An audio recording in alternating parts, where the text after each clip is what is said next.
Before the video starts, I'd like to just let viewers know that this video can be treated as a podcast, so for any busybodies that just want something to listen to, feel free to put this video on in the background while you work. Either way, I hope you enjoy. Oh, and also, make sure to stay tuned until the end to see Brad's reaction to seeing his model for the first time. It's pretty priceless! So if you've been watching some of my latest content, you would probably know that I make live 2D models. What you might not know is that I'm actually still very new to the craft. Because of that, I've been wanting an excuse to improve my skill set by taking on random projects. You've actually seen some of these if you've watched my other videos. There's the Hearts Blob, Human Hearts, Lemon Puppy, a model I can't tell you about yet, Phantom Hearts, and there's also a few models that I haven't finished the drawing or concept stages of. Basically, I take every opportunity to make these things, and it's definitely not a problem. I'm not obsessed with this or anything. I don't even know why you think I am. Listen, I have a good reason for making a model this time. I promise. Amongst the new wave of Jambassadors, there stands an anomaly. One who didn't fit the 2,000 subscriber or follower requirement, but got accepted regardless. Brad Stormer is the kind of guy that you can instantly tell is a genuine person. From all our conversations, I was proven right time and time again about his character. He carries himself with honesty and responsibility, an absolutely model Jambassador. So not long ago, me and Brad decided to do an art trade because we just really wanted art since we hardly get fan art, and we love fan art, and we cherish our fan art because we love fan art, and we don't get fan art, and Brad already finished his side of the bargain, and I was working on mine and taking a while to finish, when I suddenly had an idea come to mind. Why not make this an art trade to remember? I mean, simply making an Animal Jam masterpiece could never compare to the genius craftsmanship Brad had made so effortlessly in such a short amount of time. I mean, just look at those paint strokes. You find a sense of purpose with each turn of the brush. My fox stands valiantly before a stream of coffee sizzling behind me. My front arm bent in a comfortable and definitely not broken position, looking past the confines of the canvas to horizons unknown. Truly a piece of the ages, and one that is unmatched to mine, as it is just so great. So I went to work, literally and figuratively. I actually started on this at work. In my defense, it was quiet and also nighttime, so it's fine. I also may or may not be writing the script for this video at the registers right now. Who knows?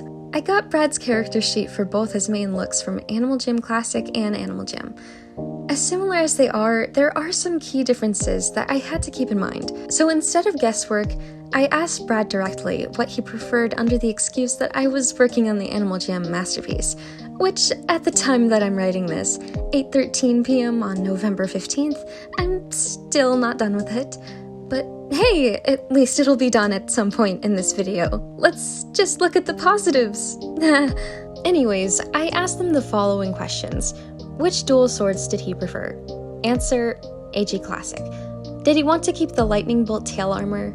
Answer, yes. Did he want his feet to be dark gray or yellow? Answer, yellow. Would he prefer his top hat to be floppy or sturdy? Answer, sturdy.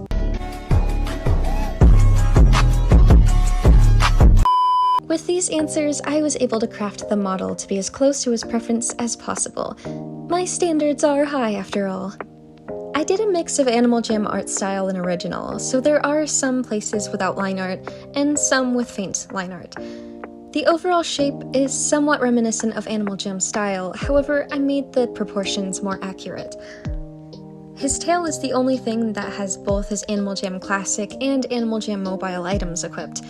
So not only does he have his armor, but he also has the giant red panda tail underneath it. I wanted to keep the mobile tail because of how long it is, so it can contend with the size of the top hat, which is his main point of focus in this design. I enjoyed many parts of this process. The top hat in particular was made to be as massive as possible to create a better silhouette. I ended up turning his horizontal canvas to vertical just to accommodate the size of his hat and tail, which was done to use as much space from the canvas as possible. Speaking of which, I had asked Brad about whether he preferred his ears to be fully covered by the hat, or if he wanted them to stick out little imaginary holes, to which he emphatically asked for the second option. So I created 3 parts of the hat rim: the base, the front, and the hidden ear covers. While it was extra work, it was absolutely worth the result. His eyes were obviously one of the most important parts of his design. It had to be perfect, so I spent more time on it. In the end, I made them look like the sky. It's simple, but it works. His spike was pretty interesting to draw, especially later on when I started to actually animate the parameters. The stripes, while slightly difficult to make work, paid off, which I will explain why soon. The lightning bolt armor was another favorite of mine to work on. I referenced the shape directly from the image, and had to continue to tweak the shape until it fit the length of the tail whilst not being too bulky. The legendary glove is the most detailed of the entire drawing. Honestly, there's no particular reason, other than I had gotten too into the gradients to the point it looked real, and I just kept it that way. Brad really likes legendary gloves anyway, so the extra detail would probably be something he'd appreciate. Adding the mesh. Onto one of my least favorite parts, adding the mesh. I explained it in another video, but a fun way of describing it is just wrapping every image piece in a spider-like web. I have the option to auto-create meshes, but I have very high standards for my work, so naturally I go for the suffering route instead. Literally so me, for real for real. X and Y movements. So one of the most important things a VTuber has is its head and body's turning ability. I didn't make the X all too excessive. In fact, you'll find it doesn't even quite reach a 3/4 shot. I didn't think it'd be all too necessary, as it would be likely that Brad would keep his head in the same overall position while playing the game for content creation. Aside from his head and body, I also had to make everything else turn on both axes. Mystical spike collar X and Y. The spike collar is unlike that of most, seeing as it has textures on its spikes. This makes it more obvious when its mesh is being moved or manipulated. Using this to an advantage, I pushed certain parts of each spike so that when turning on the x-axis, it gives a 3D appearance. Aside from the design difference, the one thing that stays the same is that it's probably uncomfortable to wear and is a general hug repellent for friends and family. Eyeball X and Y. Every model needs to have eye tracking, unless you want to be uncomfortably stared down by an adorable yellow raccoon. So I grouped the parts of the iris so that they can all move in unison and started creating the eye tracking. It's really nothing to write home about. All I did was make the eyes go up, down, left, right, and then synthesize the corners. Eye blinking parameters. As much as I love staring unblinking into the oblivion, I know it makes people uncomfortable, so it's time for some eye blinking. I added 3 blinking parameters for Brad. A lot of the time you could just have a model blink from 2 parameters. However, this also means that if you were to want your model's eyes to simply be half open or nearly closed, it would be more difficult without having that middle parameter. Eye close and open physics. If you've seen the teaser for a certain model I'm still working on, then you'd see that the iris, pupil, and eye shimmers move whenever the eyes open and close. This is also why blinks are important. They give the opportunity to add even more pretty looking physics to the character. Mouth perimeters. Here's another part of the process that is rather tedious, or at least it used to be, because when I first started, I had no concept of how grouping worked. So with every change I made, I would have to do that same movement up to 37 times. What used to take several days now only took me about 50 minutes, give or take. Thanks to that, I also added a frown toggle for a fuller range of expression. Top hat X and Y. This is one of the major reasons I chose to make Brad Stormer a model.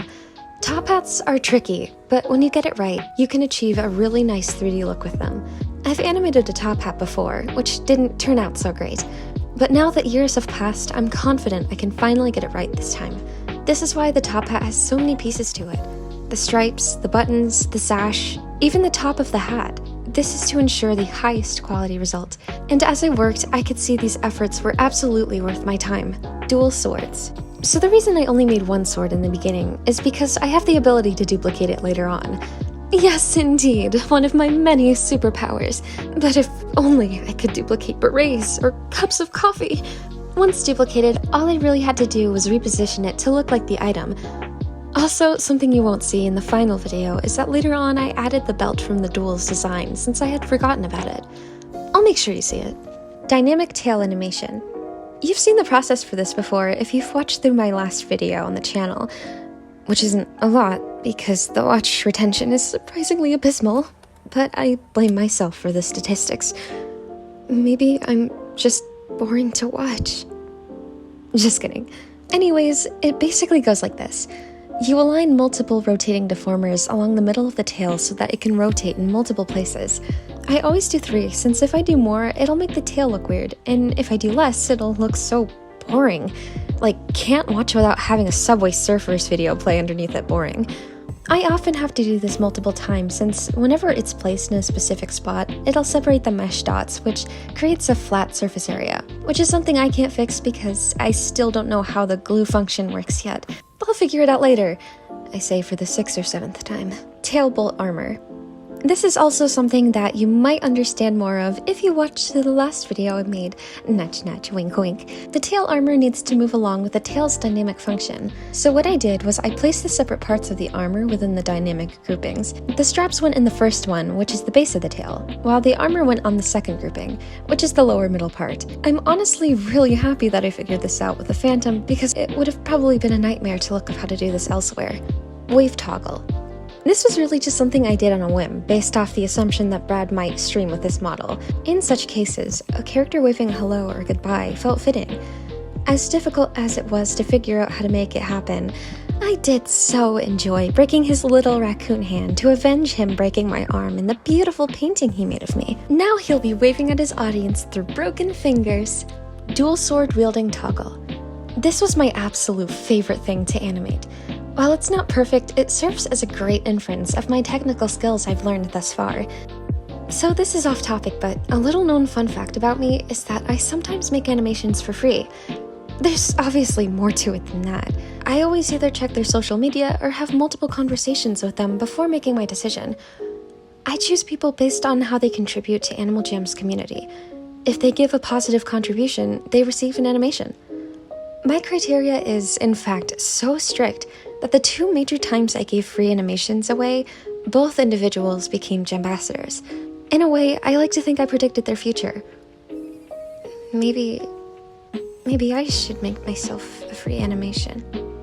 As we reach towards our destination, I want to thank you for joining me on this journey towards Brad Stormer's new VTuber model. I must admit that I'm rather nervous about how well this video will be received, as I know that many of you subscribe to see animations, specifically animation memes.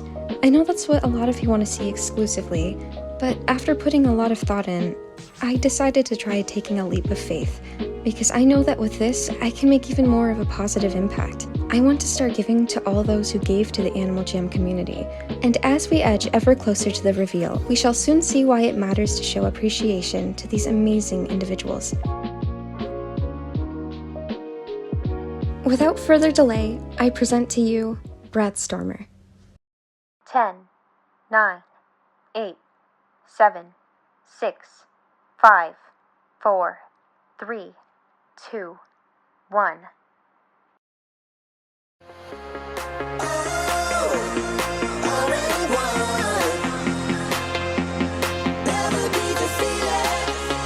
Well, you know I'm the DM, right? Buddy, roll for performance.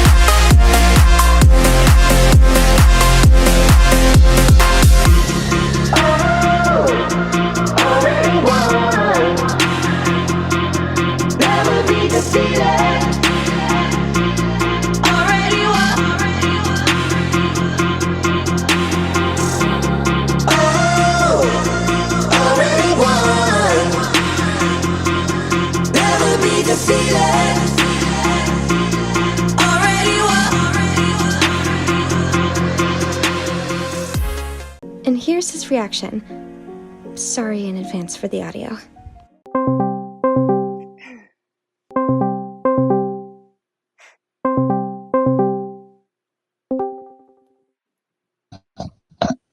Hello. Hello? Brad? Oh no. Someone took Brad. We have to save him. Oh my god. Oh no. What a tragedy. Hello? No need to yell at me. Okay. Mhm. Alright. So, are you ready? Let me put this in full screen so I can see it. I'm going to send it. Okay. Alright. Should I look now? Yes. Okay. Let's see what this is. And do you have your sound on? Are you ready, Brad? Oh, yeah, you do. I am ready. This is, Are you sure? I don't know. 10, 9, Oh, wow. You gotta 7, pad out the watch time, right? 5, Yeah. 4, Yeah. 3, 2, 1. Let's see what this is. Ooh. Ooh. This looks so cool. Well, you know I'm the DM, right? Oh, wow. Buddy, roll for performance. Oh. You're so talented. Seriously. What? This is so cool.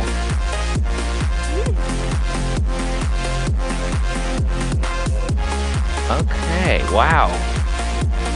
I like how the tail is super shiny. That's really cool too. Oh, okay. Oh, you could take it off. That's even cool too.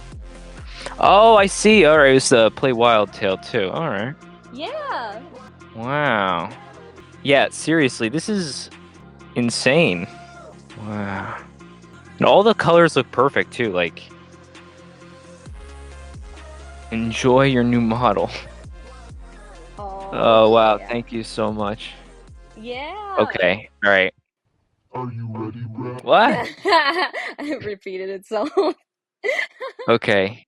So I just want to say that I remember you sending in the Breeze Bastard chat like your animal, what you were working on, and that was really cool too. I'm guessing you looked at that and you're like, "Oh, he would be interested in that," I'm guessing. Yeah, I was thinking that it could probably help you with like adding some more immersion to your videos. I know for sure I'll use it for live streams. I had like one little glimpse, like I saw a screenshot you had in your camera roll, Yeah. but that's all I saw, and So I didn't so even see much of it, like a second of it. So, all so did you know that it was gonna be? right, I kind of had a feeling, because well, you threw me off at the end because you said, "Oh, I'm working on a video or whatever, and I need Yeah. music and stuff like that."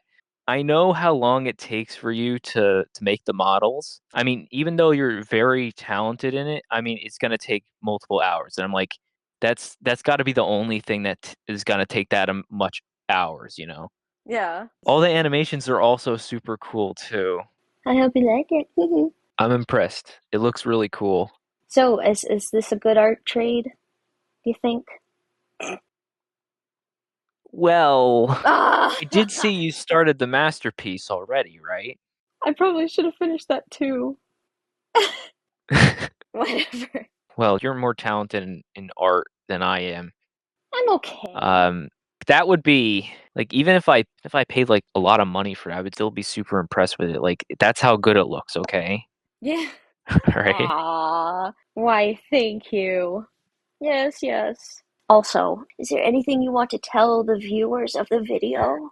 Well, you should go and support Hearts and Tarts, seriously, Aw. because well, I didn't ask for this. She just did this on her own, and I didn't expect any of this, so that was really cool.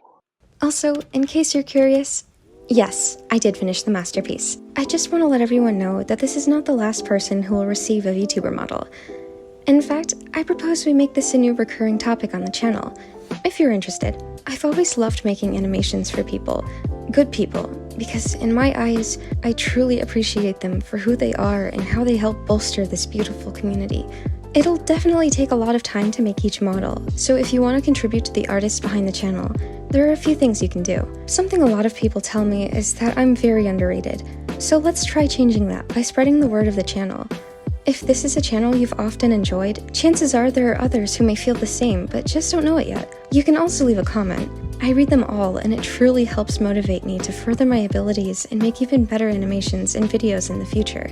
I'll also be working on masterpieces within the game, so feel free to stop by my den sometime in the future to peruse. I could really use the sapphires after obsessively stalking the Shop Explorer for new berets to buy. Again, thank you so much for watching. I shall see you soon, but until then, remember to take care of yourself while I'm gone.